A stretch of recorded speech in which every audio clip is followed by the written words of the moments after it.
ऐसी political party जो एक सियासत की आड़ में ऐसा काम कर रही है उसको बैंड होना चाहिए। कल भी चीफ मिनिस्टर हाउस में भी एक मुलाकात हुई, वज़ीर आला सिंध मौजूद थे, साबिक सदर पाकिस्तान आसिफ अली जरदारी मौजूद थे, तीसरी एक बहुत ही अहम शख्सियत थी। मैं आपसे दरख्वास्त करता हूं, एक दफा खुल के साथ तो दे दो,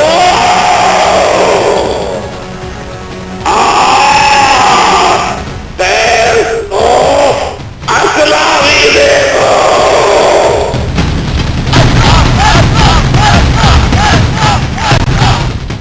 बिस्मिल्लाहिर्रहमानिर्रहीम। अस्सलाम वालेकुम नाजरीन, जरा के मुताबिक में तारिक मतीन आपको खुश आमदीद कहता है। रियासत पाकिस्तान वो कुल है जिसकी इकाइयां 20 करोड़ पाकिस्तानी हैं। रियासत पाकिस्तान वो कुल है जिसकी इकाइयों में सैकड़ों इदारे शामिल हैं। इन इकाइयों में अफवाज पाकिस्तान भी शामिल है, इन इकाइयों में पुलिस का इदारा भी शामिल है, अदलिया भी शामिल है, पार्लिमान भी शामिल है, रियासत की इन इकाइयों में आप भी शामिल हैं, मैं भी शामिल हूं, मुत्तहिदा कौमी मूवमेंट के कायद अल्ताफ हुसैन भी शामिल हैं और मुअत्तल एसएसपी राव अनवार भी रियासत की इन इकाइयों में शामिल है। रियासत की इन इकाइयों में ताहिर लंबा, रेहान और जावेद लंगड़े का भाई जुनैद भी शामिल हैं।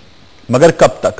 तब तक जब तक ये अफराद रियासत के लिए अपने हुकूक अदा करते रहें तो रियासत इनके हुकूक अदा करती रहेगी।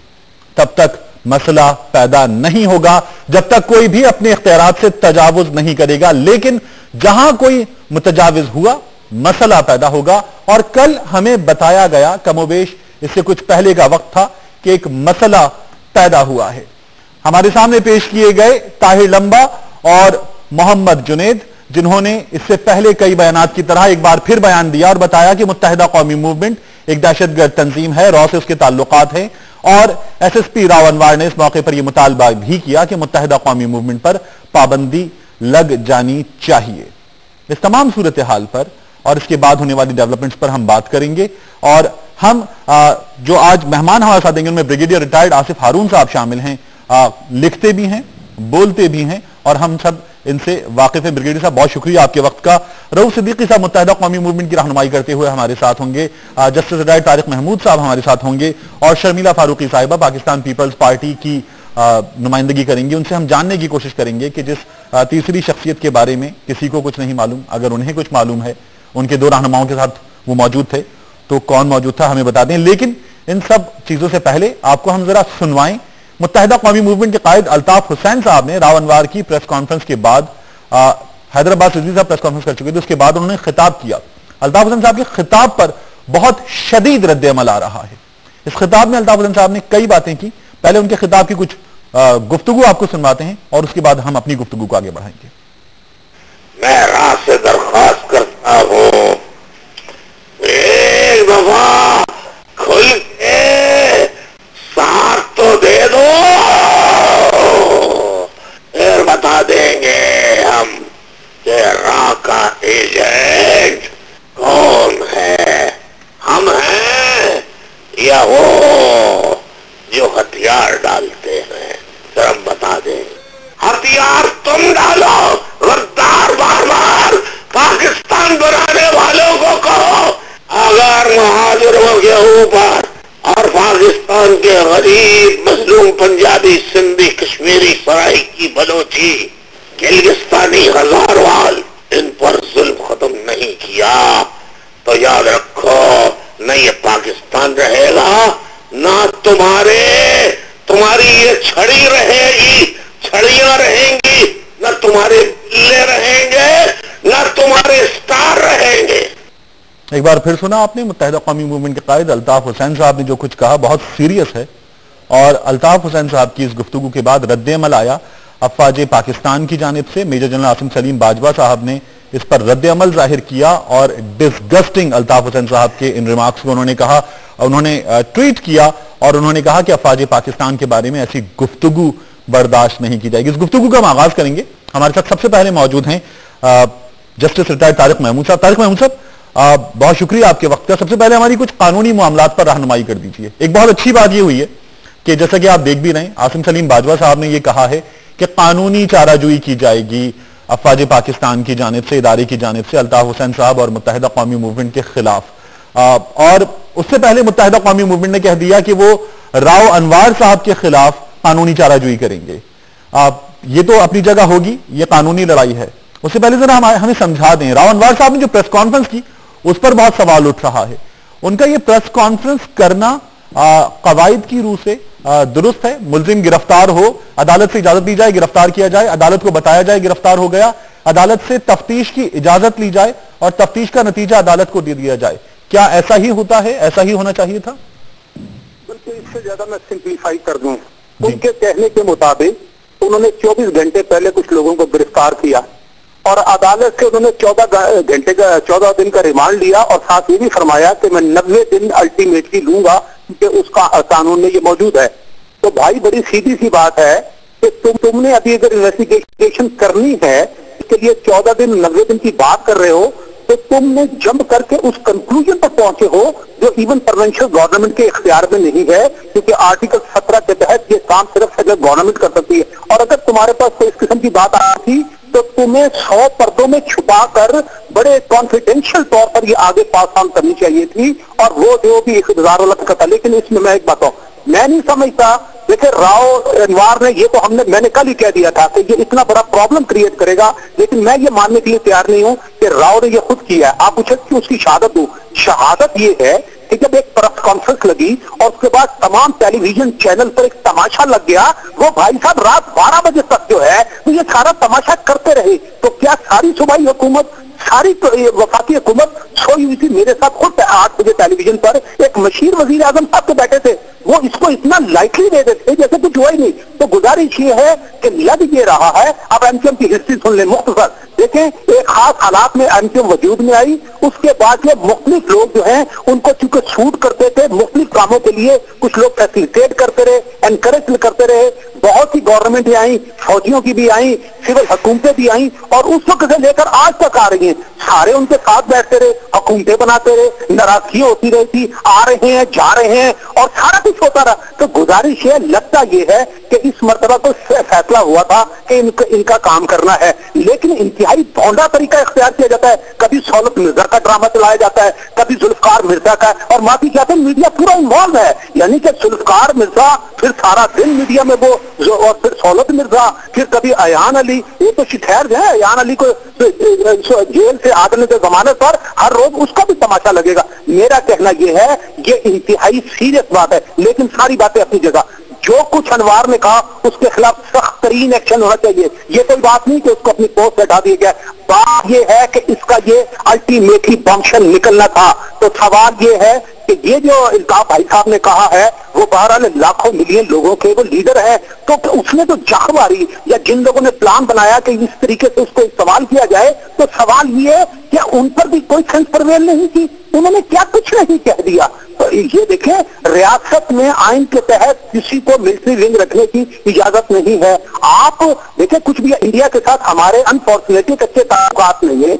रॉ, मैं किसी के बारे में कुछ नहीं कहता, लेकिन एक एजेंसी है, आप उसको डायरेक्ट इनवाइट कर रहे हैं, आप खूनो खराबा की बात कर रहे हैं। देखिए, करना बिल्कुल यही चाहिए था। रॉ के खिलाफ सिर्फ मिसकंडक्ट या डिसमिसल की बात नहीं बनती, ये बड़ी खतरनाक बात थी और उससे पूछना चाहिए था क्या तुमने खुद किया। अगर उसने खुद किया है तो मैं कहता हूं फिर तो अल्लाह ही हाफिज है हमारा, लेकिन अगर किसी के इशारे पर किया है तो आप उनको भी टास्क पर लेना चाहिए था। ये जो हर वक्त हम तमाशा लगा के रखते हैं, हमारे पहाड़ को हमारे जैसे मसाइल हैं, हम उस मसाइल पर कोई डिस्कस नहीं कर रहे, हम फसाद फैला रहे हैं, हम नफरत फैला रहे हैं, हम तमाशा लगा रहे हैं और इसी पे अपना वक्त आया करें। ये बड़ी खतरनाक बातें हैं। खुदा के लिए इस मुल्क के जो भी हुक्मरान हैं, जिस सतह के भी हैं, वो होश के नाखून में इस मुल्क में लोग तड़प रहे हैं, मर रहे हैं। आज यौमे मई है, यौमे मई के लिए क्या कर रहे हैं आप? कुछ भी नहीं कर रहे। आपने 18वीं तरमीम में एजुकेशन में डाल दिया।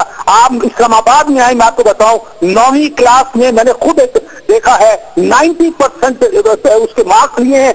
किसी सरकारी स्कूल में उसको दाखिला नहीं मिल रहा इस्लामाबाद में, तो प्राइवेट स्कूल में जाने की उसकी जो है गुंजाइश नहीं है। तो गुजारिश ही है, खुदा के लिए इस मुल्क को बचा लें और इस मुल्क के साथ जुल्म न करें। लेकिन मैं ये कहूंगा, इस मुल्क में ये जुल्म करने वालों में सारे ही वो शामिल हैं, चाहे मैं हूं या आप हूं, जो किसी न किसी हवाले से कोई हैसियत रखते हैं। ये तमाशा लगाया हुआ है और तालियां बजा रहे हैं और ये एक दफा एक तमाशा लगाते हैं फिर उसको रिपेयर करने की कोशिश करते हैं। ऐसा नहीं होता। जस्टिस तारिक मेमन साहब बहुत खुल के तमाम सूरत-ए-हाल का तज्जिया भी किया और साथ ही जस्टिस साहब ने यह भी फरमा दिया कि राव अनवर उस नतीजे पर पहुंचा था कि जिस नतीजे पर पहुंचने की इजाजत या मजाज सूबाई हुकूमत तक नहीं है। राव अनवर ने अपनी प्रेस कॉन्फ्रेंस में वो नतीजा भी अवाम के सामने पेश कर दिया, दो मुल्जिमों को पेश करते करते। जस्टिस साहब ये भी फरमा दीजिए, अब जबकि राव अनवर साहब ये कर चुके, मुअत्तल कर दिए गए, अब मुझे आपसे यहां कानूनी नुक्ते के साथ साथ तज्जिया भी चाहिए। राव अनवर साहब को हुकूमत सिंध ने मुअत्तल कर दिया और उसके बाद अब जो ISPR की जानिब से कहा गया है बिल्कुल दुरुस्त है कि कार्रवाइयां भी जारी रहेंगी और कानूनी चाराजोई भी की जाएगी। इसका मतलब यह है कि राव अनवर साहब को डिसोन कर दिया गया है हुकूमत सिंध की जानिब से, लेकिन राव अनवर साहब इस्तेमाल हो गए। अब दो एक जमात और एक इदारा आमने सामने आ चुके। देखिए गुजारिश ये है, मैं कहता हूं राव अनवर अगर तो ये राव साहब जो हैं जो ब्यूरोक्रेसी का बहरहाल एक हिस्सा हैं, अगर तो ये ब्यूरोक्रेसी का रीजन ये है, यानी कि देखिए इस मुल्क को अल्टीमेटली चलाने वाली ब्यूरोक्रेसी है।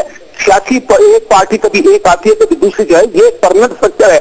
अगर SSP का लेवल ये है और कराची के लैंड और ऑर्डर की जो सिचुएशन में, तो फिर जो है कराची के लॉ एंड ऑर्डर का अल्लाह याफिस है। लेकिन सब आप जैसे कि मैंने पहले अर्ज किया कि अगर उसने ये खुद जख्म मार दी थी तो कहीं ना कहीं किसी को, आपके पूरी फेडरल गवर्नमेंट है, पूरी प्रोविंशियल गवर्नमेंट है, किसी ने नोटिस, मैंने तो मशीद साहब वजीर आजम के मेरे साथ बैठे थे, वो इसको इतना लाइटली दे रहे थे और मैंने उस वक्त भी कह दिया था कि खैर दे थोड़ी देर बाद एक अभी प्रेस कॉन्फ्रेंस होगी और फिर अल्ताफ साहब लंदन से फरमाएंगे और फिर कल को पता नहीं को हड़ताल होगी। ये कहेगा, सवाल ये नहीं है, राव जो है उसका तो खैर आप जो करेंगे वो तो बड़ा संगीन काम भी हो सकता है, लेकिन मैं ये कहता हूं कि ये वो जो जिम्मेदार इदारे हैं उनसे पूछा जाए कि ये अगर आप इन्वॉल्व नहीं भी थे, उसने खुद ही जख्म मार दी, तो ये सारा कुछ टेलीविजनों पर रात 11 बजे तक 12 बजे ड्रामा चलता रहा, तो उस वक्त आप क्या कर रहे थे? आप सोए हुए थे, कहां गए हुए थे? तो मैं राव को जो है को ये नहीं फारिग कर रहा हूं, राव ने एक इंतहाई संगीन काम किया है जो किसी भी तरीके से उसको अरे भाई तूने फिर 90 दिन की रिमांड की बात क्यों कर रहे हो? तूने तुम्हारे अपने कहने मुताबिक चंद घंटों में पहले तुमने उसको गिरफ्तार किया, तो तुम कैसे इतने बड़े कंक्लूजन पर इतने बड़े नतीजे पर पहुंचना और उसके बाद उसका ऐलान कर देना बहुत बड़ा सवालिया निशान लगता है इस तमाम पर। जस्टिस तारिक मेमन साहब बहुत शुक्रिया आपका 19 न्यूज से बात करिए। और व्यूअर्स हम यहां एक ब्रेक लेंगे, जब ब्रेक के बाद वापस आएंगे तो राव अनवर खुद क्या है ये भी जरा सा आपके सामने हम ताजा करेंगे और ब्रिगेडियर रिटायर्ड आसिफ हारून साहब से भी हम इस तमाम सूरत हाल पर बात करेंगे। आप देखते रहिए जराए के मुताबिक।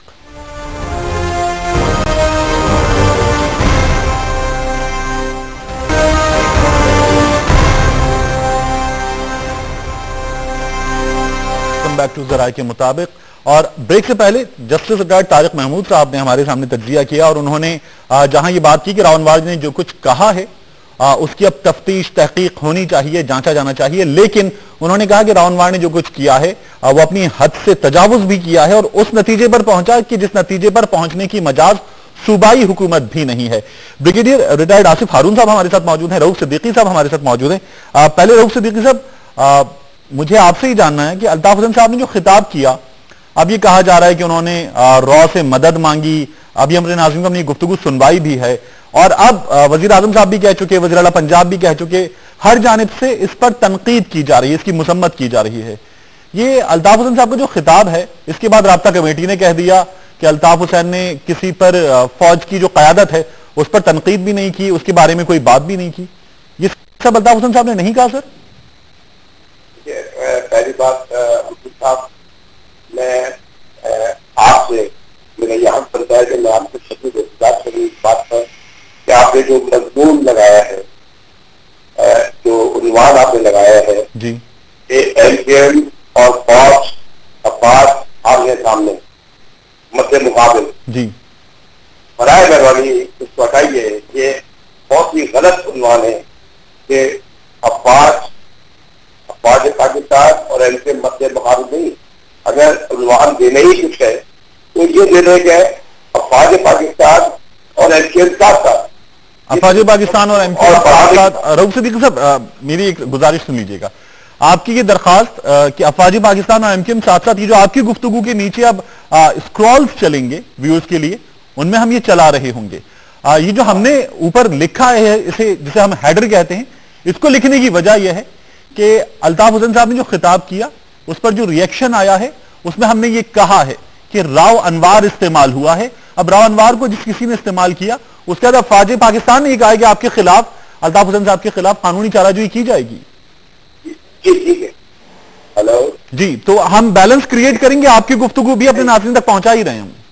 देखिए भाई, मैं बैलेंस की तो बात ही नहीं कर रहा हूँ जी, मैं तो ये बात कर रहा हूँ कि ये सोच किसी सूरत में भी गड़बड़ नहीं होनी चाहिए। ये हर पाकिस्तानी का फर्ज है और हर एक दर्ज रखने वाले का फर्ज है। अफवाज पाकिस्तान ये हमारी फौज, हमारे लोग, हमारी मुसलमान मुस्लिम उम्मत की फौज, अगर कहीं कोई गलत फहमी या कहीं कोई गलती होती है तो उसको रेक्टिफाई करने की क्या जरूरत होती है। ज्यादा ये सोच गलत नहीं होनी चाहिए। ये सिर्फ आपको ही नहीं कह रहा, मैं तमाम मीडिया से कह रहा हूँ। अब मैं जरा सी उस टॉपिक पर जरा बात करूँ कि देखिए, जो भी अहले इल्म और अहले दानिश है, उनकी सबसे पहली कोशिश ये होनी चाहिए कि ये दो इल्जाम बड़े इंपॉर्टेंट होते हैं जिसके ऊपर इंसान का पूरा वजूद मिल के रह जाता है और वो इस तरह की हालत में बहुत कुछ कर जाता है। एक, जब एक मुसलमान दूसरे मुसलमान को काफिर करार देता है और फतवा जारी करता है, तो दूसरा उस शख्स को कि जो मुल्क का है और उसको गद्दार डिक्लेयर कर दिया जाए। और जब गद्दार कहा जाएगा तो एक फिक्री अमल होता है कि ये क्या मामला है। अच्छा, जहां पर भी ये कोई चीज इस किस्म की सोच डेवलप होने लगे तो उस सोच को रोकना चाहिए, ऐसा करना चाहिए, बताना चाहिए। मिसाल के तौर पर ब्रिगेडियर आसिफ हारून साहब ने तशरीफ फरमाया 1992 में चिरागपुर का नक्शा बरामद हुआ जी, और प्रेस कॉन्फ्रेंस की गई और वहां से बाकायदा एक ऑर्गेनाइज किया गया, इनको मालूम।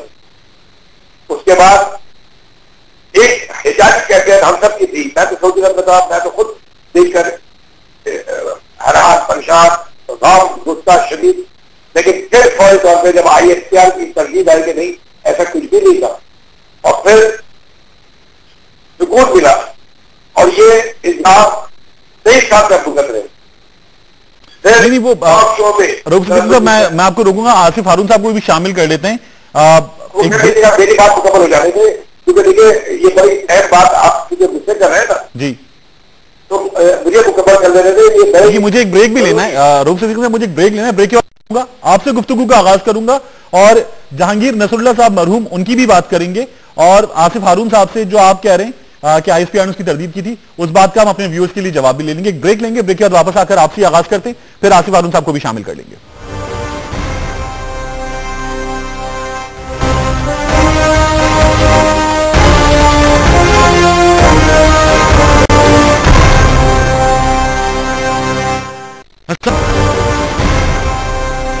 वेलकम बैक टू ज़राए के मुताबिक। ब्रिगेडियर रिटायर्ड आसिफ हारून साहब, अब मैं आपकी जानिब आना चाहूंगा।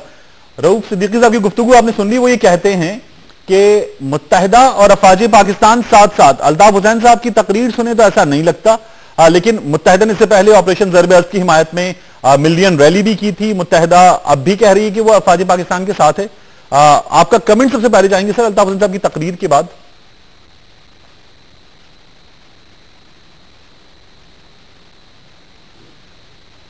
ब्रिगेडियर साहब, आपको आवाज आ रही है? हाँ, अभी आ रही है जी, बिल्कुल। तो आपका सबसे पहले कमेंट चाहेंगे। रऊफ सिद्दीकी साहब कह रहे हैं मुत्तहिदा और फौज साथ साथ। अल्ताफ हुसैन साहब की तकरीर के बाद आपको ऐसा लगता है गो कि ये ज़र्ब-ए-अज़्ज़ की हिमायत में मिलियन रैली कर चुके हैं? देखिए जी, मिलियन रैली कर चुके हैं या 10 मिलियन रैली कर चुके हैं, हमने तो ग्राउंड रियलिटीज देखनी है कि how the MQM has behaved MQM का किसी के ऊपर एतबार नहीं है, ना फेडरल गवर्नमेंट पे, ना प्रोविंशियल गवर्नमेंट पे, ना रेंजर्स पे, ना जीआईटी पे, ना इस्टेब्लिशमेंट पे। फौज को उन्होंने हमेशा ही गलत निगाह से देखा और पुअर लाइट में हमेशा रिप्रेजेंट किया। ये जब रेंजर ऑपरेशन जब शुरू हुए, जिसकी इन्होंने खुद हमायत की और उस कॉन्फ्रेंस में ये बैठे, तो बाद में जब ये देखा कि ये सिलसिला उनकी मर्जी के मुताबिक नहीं हो रहा, तो उन्होंने फिर फौज की रट लगा दी कि कभी फौज टेक ओवर कर ले मुल्क को, मार्शल लगा दे, या यहाँ पर फौज करे, हमें रेंजर्स के ऊपर एतबार नहीं है। क्यों एतबार नहीं है? रेंजर्स को इंडिया की रेंजर्स है, ये आपकी ही यहाँ पर ये पैरामिलिट्री फोर्स है, पुलिस भी आपकी है, दोनों कंबाइंड है, और पुलिस तो है ही वहां पर आज तक पॉलिटिसाइज रही है, और ये बनाई सारी जो है एमक्यूएम ने या पीपल पार्टी ने है, और सारी जो बीमारियां पुलिस की हैं सिंध में, वो इन दो पार्टियों की वजह से है, जो कि आज तक जो है वो बीमारी नहीं निकली। और जब भी पुलिस बेचारी ने कुछ कारकर्दगी की है, कुछ काम दिखाने की कोशिश की है, तो हमें इसका रिजल्ट पता है क्या है। 92 ऑपरेशन में जितने पुलिस ऑफिसर्स और कांस्टेबल से वो 300 वो सब एक एक करके मार दिए गए। 100 police officers and lower ranks जो थे, जो 95-96 ऑपरेशन थे, वो सब के सब जो है मार दिए गए। आज ये कल जो है उसने जो बयान दिया है राव ने, उसने क्या गुनाह कर दिया जी? उसने कोई एंटी पाकिस्तान बात की है? मुझे ये बताइए। सारा मीडिया जो है शोर मचा रहा है उसके ऊपर, और उसको बोल रहे जी मार दो, उसको फांसी के ऊपर चढ़ा दो। और वो जो बंदे जो उसने पकड़े हैं रंगे हाथों, और उसका लिंक मिला है जावेद लंगड़ा के साथ, ये तो मैं वहां था, ये वो सेक्टर इंचार्ज लाइन्स एरिया, उसका टॉर्चर सेल वहां था, और उसने पूरे लाइन्स एरिया में 5 लाख की आबादी थी जो उसकी मुकम्मल उसने होस्टेज बनाया हुआ था, और जुल्म की दास्तानें थी उसके खिलाफ, और सारे लोग तंग थे वहां पर कि जी ये हमें कैसे जो है ना इससे जान छुटेगी। तो वो क्यों भाग गया? और आपने सिद्दीकी साहब ने जो एकदम जो है जिनापुर की बात की, ये क्यों भाग गए? ये सारे क्यों गायब हो गए अगर ये जो है इनका कोई कसूर नहीं था, और ये देवर you know political force and all that? क्यों इतना अरसा जो है ना ये जमीन दोस्त रहे? तो ये बातें जो है लेकिन हमें बातें करनी है। जहांगीर नसरुल्लाह मरहूम ने खुद कहा था कि जो जिनापुर के नक्शों वाली बात थी वो गलत बात है। देखो जी, बात नहीं, बात देखो, ये मैंने जो है ना आपके चैनल पे मैं पहली दफा आ रहा हूं, हर चैनल पे मैं आ चुका हूं। मेरी जो एक्सप्लेनेशन है इन राइटिंग आप नेट पे खोल के देख लें, आज से नहीं कितने 2007 से मैंने की है। हर आर्मी चीफ के पास मेरा रिटन जो है ना, किसी ने मुझे नहीं कहा कि मैंने गलत।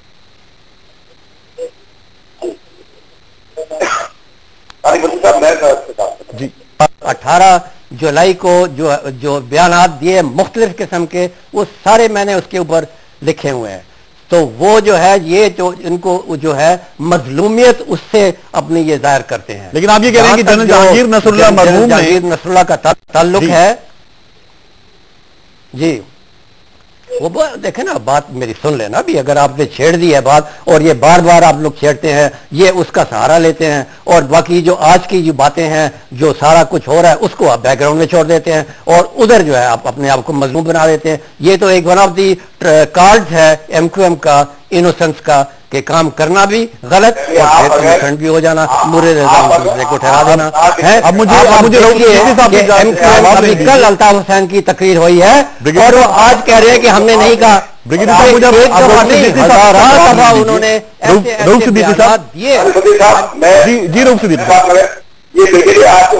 जो फरमा रहे हैं कि ये जो कुछ कहे उसको हदीस मान लो और उसके ऊपर कुर्बान हो जाओ, करोड़ों हजारों लोग मार दिए गए, पूरे खानदान उड़ जाए। आज यही वो बातें कर रहे हैं। मैं ये जानना चाहता हूँ, छोटा सा दिया इसके ऊपर मैंने प्रोटेस्ट किया कि ये बिल्कुल गलत है, क्योंकि मैंने रिजॉइंडर इसका लिखा था।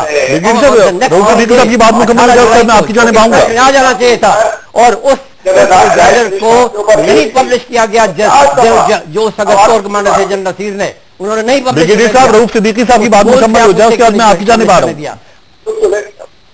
हेलो जी रऊफ साहब, रऊफ सिद्दीकी साहब जो है उसके बाद जाके वो गए और उधर उन्होंने जाके अपना फंड साहब रऊफ साहब की बात मुकम्मल हो जाएगी, उसके बाद मैं आपकी जाने आ रहा हूं। उसका क्या बात इतनी है जी कि देखिए ये कुरान और हदीस की रोशनी से तो नहीं सुना जा सकता कि जो आसिफ साहब फरमा रहे हैं कि गद्दार बना दो, मार दो, जान से कर दो, ये सारी चीजें करते जाओ और इनकी बात पर यकीन करते जाओ। जब एक इदारे में ISPR ने जब इसकी तस्दीक करी तो बाकी किसी की कोई नहीं, और हमें तो इस बात का कोई गिला भी नहीं रहा। 2 के 18 साल लग गए, सैकड़ों लोग, हजारों लोग इसके पैसे हो गए। ये खूब इसका जवाब तो आसिफ साहब अल्लाह के पास देंगे। दूसरी बात यह है कि जितने भी आदमी चीज आए उनके साथ बहुत अच्छे ताल्लुकात रहे। खुद जनरल आसिफ नवाज जिंदुआ साहब जो थे वो वाइस कोर कमांडर थे, जो अपने वक्त में खुद 90 आते थे। इनसे पहले और इनके बाद कोई कोर कमांडर जो थे वो कभी भी कहते थे बेहतरीन ताल्लुकात थे। ताजा पक्का चला हुआ तो फौज के जवानों ने जाकर वहां पर बताया और बचाया डॉक्टरों को, मतलब बहुत बड़ा मैसेकर होने जा रहा था। इसके अलावा मुझे चीज का जवाब दे दीजिए, मुझे चीज का जवाब दे दीजिए, बात करना चाह रहा हूँ, मुझे चीज का जवाब दे दीजिए, इस सवाल का जवाब दे दीजिए। अल्ताफ हुसैन साहब ने कहा, अल्ताफ हुसैन साहब ने कल कहा, ब्रिगेडियर साहब 1 मिनट रुकिएगा, ब्रिगेडियर साहब 1 मिनट मुझे सवाल करने दीजिए, बातें पूछता हूँ। ब्रिगेडियर साहब एक सवाल करने दीजिए मुझे, उसके बाद मैं आपकी जाने वाला। अल्ताफ हुसैन साहब ने कल कहा कि फैसला हो जाएगा गद्दार हम या गद्दार वो कि जिसने हथियार डाले थे। अल्ताफ हुसैन साहब ने कहा कि ना तुम्हारी छड़ियां रहेंगी ना तुम्हारे बिल्ले रहेंगे। अगर अल्ताफ हुसैन साहब ने फौज मुखालिफ बात नहीं की तो ये किसके लिए कहा था सर? देखिए जो अल्ताफ भाई ने 50 तकरीर जिस रही है वो कल की तकरीर लगी, उन्होंने आर्मी चीफ जनरल राय शरीफ साहब की न सिर्फ तारीफ की, हिमायत की, बल्कि उनका एक जुमला उसके अंदर बड़ा हैवी वेट था। उन्होंने कहा कि जर्ब अज के साथ इस पाकिस्तान से चोरों, डाकुओं, लुटेरों को, दौलत दिलाने वालों को भी आप पकड़िए, अब आपके साथ है। और बेशुमार अवामी इज्तिमा के अल्ताफ भाई ने मुसलसल अफवाज पाकिस्तान के लिए सर तस्लीम वो कहा था, तस्लीम वो कहा था, लेकिन ये जो अल्ताफ हुसैन साहब ने कहा कि ना तुम्हारे बिल्ले रहेंगे, ना तुम्हारी छड़ियां रहेंगी, ना तुम्हारी वर्दियां रहेंगी और फैसला हो जाएगा कि गद्दार कौन है, ये अल्ताफ हुसैन साहब ने किसके लिए कहा सर?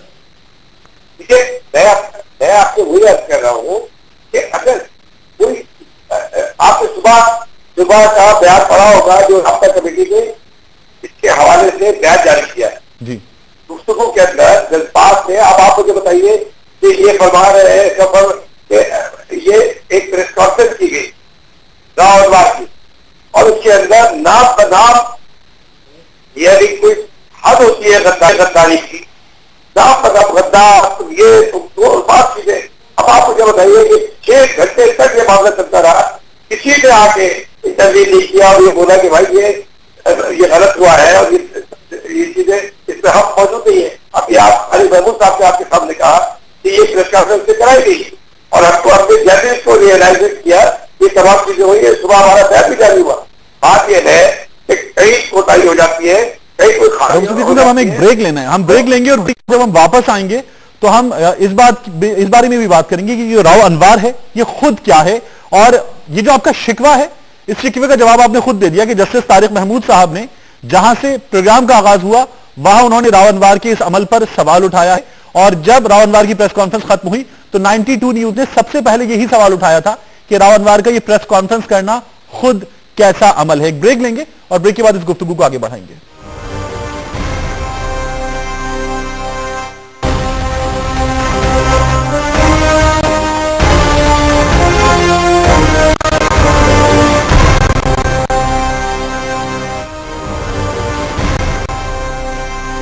वेलकम बैक टू जरा के मुताबिक। रूप सिद्दीकी साहब एक सवाल और, आपने हमारे हेडर्स की बात की थी कि जहां ये लिखा होता कि मुत्तहिदा और फौज मद्दे मुकाबिल, आपने कहा इसे हम तब्दील कर दें। एक सवाल हम और व्यूअर्स के सामने मुत्तहिदा से करना चाहते हैं और ये सवाल भी हमारे इन्हीं ग्राफिक्स में, इन्हीं हेडर्स में लिखा हुआ है। अल्ताफ हुसैन साहब ने कहा कि कारकुन 2 घंटे मुसल्ला ट्रेनिंग करें, फौजी ट्रेनिंग करें, ये ट्रेनिंग किसके खिलाफ करेंगे सर? आप फोकस करके सवाल करेंगे। अल्ताफ भाई की तकरीरें होती है और कल की सूरत जो थी अल्ताफ भाई के उसका बैकग्राउंड में बता दूं कि 4 घंटे की एक हसीयत 7 पैकेज जो इस प्रेस कॉन्फ्रेंस की वजह से दाव गद्दारी और तमाम चीजें के हर कदम के ऊपर बात करते चलते क्या हो जाता है। दूसरी बात है कि कल अल्ताफ भाई की शुगर हाई हुई, ये 350 के करीब शुगर थी, ये गुफ्तगू उसके 3 स्तर पर बीमारी की उसकी हालत है। उस हालत में जब ये तमाम चीजें आपने देखा होगा, स्टार्टिंग तो बिल्कुल ये नॉर्मल स्पीच हो रही थी, लेकिन जैसे जैसे उसको अब 25 साल से एक आदमी को आप बार बार ये कह जाए तुम गद्दार हो, तुम मत हो, तभी हो, तुमको नहीं मानते, हम तुमको नहीं मानते। आप देखिए कि जब हम एक क्रिमिनल पकड़ा जा रहा है, अगर पार्टी उसको डिसोल्व कर देती है तो आप उसको डिसोल्व कर दें, लेकिन आप कहेंगे नहीं ऐसा नहीं होना चाहिए। मतलब है कि एक टारगेट पर आकर बार बार एक आदमी को आप कैसे जाए, कह रहे हैं जाके आदमी बोलेगा अच्छा बाबा अगर मैं बहुत बुरा हूँ। नहीं देखिए रऊफ सिद्दीकी साहब, माजरत मैं आपको दोबारा टोक रहा हूँ। अल्ताफ हुसैन साहब ने कुछ अल्फाज तो ऐसे भी इस्तेमाल किए जिनको मैं मुकम्मल जिम्मेदारी के साथ ये कहूंगा कि हम टीवी पर दोहराना नहीं चाहेंगे। उसके साथ अल्ताफ हुसैन साहब ने ये जो बात की है, मुसल्लह जिद्दोजहद करें, छड़ियां वर्दियां बिल्ले नहीं रहेंगे, इन बातों को मुत्तहिदा ऑन कर रही है, डिसऑन कर रही है? देखिए इसको डिसोन तो खुद अल्ताफ भाई कर रहे हैं। जब अल्ताफ भाई कह रहे हैं कि जनरल राय शरीफ साहब को मुखातिब करके कह रहे हैं मेरे लाखों कारकुन मैं आपके हवाले कर रहा हूं, आपने पासपोर्ट की मदद करें, पासपोर्ट के साथ ताउन करें, दर्ज हजरत में इनसे जो काम किया जा सकता है आपने। सर कल रद्द अमल पर एक तकरीर हुई है रऊफ सिद्दीकी साहब, कल रद्द अमल पर एक तकरीर हुई है राव अनवार के। हम इस अपने नाज़रीन को दिखा भी रहे। राव अनवार खुद क्या है हमने बता दिया कि अदालत उस्मा ने राव अनवार को मुअत्तल किया था, सानिया बादशाह में गायब हुआ था। राव अनवार की प्रमोशन पर अदालत ने सवाल किया था, इस सिलसिले में चीफ सेक्रेटरी सिंध से रिपोर्ट पेश की गई थी। राव अनवार वो शख्स है जिसके नाकाबिले जमानत वारंट अदालत ने जारी किए। अदालत ने हुक्म दिया कि यह शख्स 7 एकड़ जमीन पर काबिज है, ये कब्जा छोड़ दे। अदालत ने हुक्म दिया कि मुअत्तल होने वाला शख्स कैसे बहाल हुआ, फिर अदालत को ये पूछना पड़ा चीफ सेक्रेटरी से, और चीफ सेक्रेटरी सिंध ने अदालत को बताया कि इस सिलसिले में किसी को कोई एतराज नहीं। चीफ सेक्रेटरी सिंध ये भी भूल गए कि एतराज खुद अदालत ने किया था, मुअत्तल खुद अदालत ने किया था। हम तो राव अनवार के किरदार पर सवाल उठा रहे हैं, लेकिन सर ये सवाल कि लड़के 2 घंटे की ट्रेनिंग करेंगे फौजी, किसके खिलाफ करेंगे? देखिए मैं आपको अर्ज करूं कि राव अनवार एक एसपी बदनाम जमाना जो भी है, एक इंपॉर्टेंट बात ये थी कि वो टेलीविजन के ऊपर बैठकर 1 घंटे तक, और इल्जामात भी कौन थे, मुल्क दुश्मनी, पाकिस्तान के ऊपर, अब्बास के ऊपर। सर इस पर हमने सबसे पहले सवाल किया और जस्टिस तारिक रहीम साहब से मैंने पहला सवाल यही किया, उन्होंने कहा राव ने गलत किया। जहां हमें आपके साथ इस मामले पर राव अनवार के अमल पर एतराज है, वहीं हमें यह सवाल भी उठाना है कि ये लड़के 2 घंटे की ट्रेनिंग किसके खिलाफ करेंगे, ये वर्दियां, ये छड़ियां, ये बिल्ले किसी के नहीं रहेंगे, गद्दार कौन है? तो हम ये सवाल करने में भी हक बजाने पे जनाब। बिल्कुल आप ठीक कह रहे हैं, लेकिन मैंने आपसे ये अर्ज किया कि अल्ताफ भाई के बेशुमार खताबात अगर कल की 2-3 जुमले जो उनकी जबान से निकल गए, लेकिन आप अपनी तौर पर देखें वो क्या कर रहे थे। अपनी तौर पर वो 1 मिलियन लिटरली कोई पाकिस्तान की पार्टी के सरबराह नहीं था जिससे अखबारी जांच से ज्यादा हिमायत न की हो। 1 मिलियन लोगों को निकालकर खुद अल्ताफ भाई बीमारी की हालत में उनके पैर में जख्म था, उसके बावजूद भी वो पासपोर्ट को शुरू कर रहे। उनके इत्तेफाक की ये हालत कि कराची के ऑपरेशन में जबकि 92 में भुगत चुके थे, उन्होंने कहा कि पासपोर्ट आगे कर दिया यहाँ पर ऑपरेशन मुझे मंजूर है। रऊफ सिद्दीकी साहब ये कह रहे हैं कि ये अल्ताफ हुसैन साहब ने जो बातें कही हैं ये उस कैफियत, उस तैश में कही हैं जो उनको बर्दाश्त करना पड़ा है। मैं आपसे कह रहा हूं, अच्छा मैं ब्रिगेडियर अफसर फारूक साहब को भी शामिल करना चाहता सर, हम कंक्लूजन की तरफ जा रहे हैं। आपने तो सारे उन्हीं को ही टाइम दे दिया है, तो अभी हमें इधर किस लिए बिठाया है?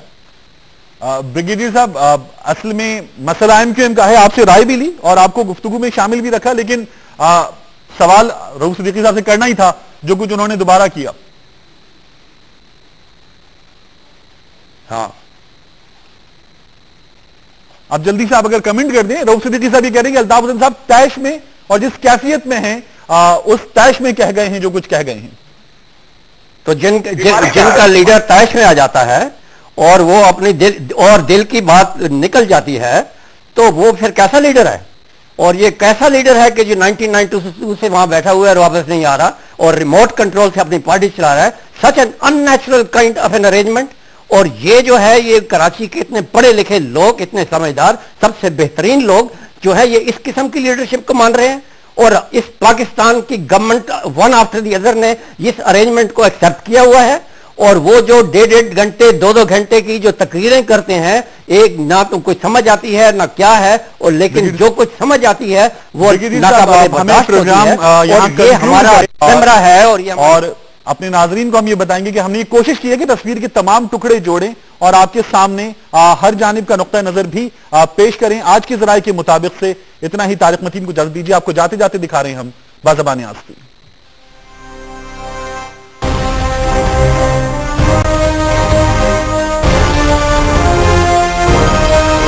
कोई एथिक्स भी होती है, कोई हया भी होती है, कोई शर्म भी होती है। उनके नाम जो मजदूर को कानून देते हैं मगर हक नहीं। कोई हया भी होती है, कोई शर्म भी होती है। उनके नाम जो मजदूर का दिन बनाते हैं मगर उसकी जिंदगी से अंधेरे दूर नहीं कर पाते। कोई हया भी होती है, कोई शर्म भी होती है। उनके नाम जो 8 घंटे के 12,000 का वादा करते हैं मगर 12 घंटे के 8,000 नहीं दिलवा पाते।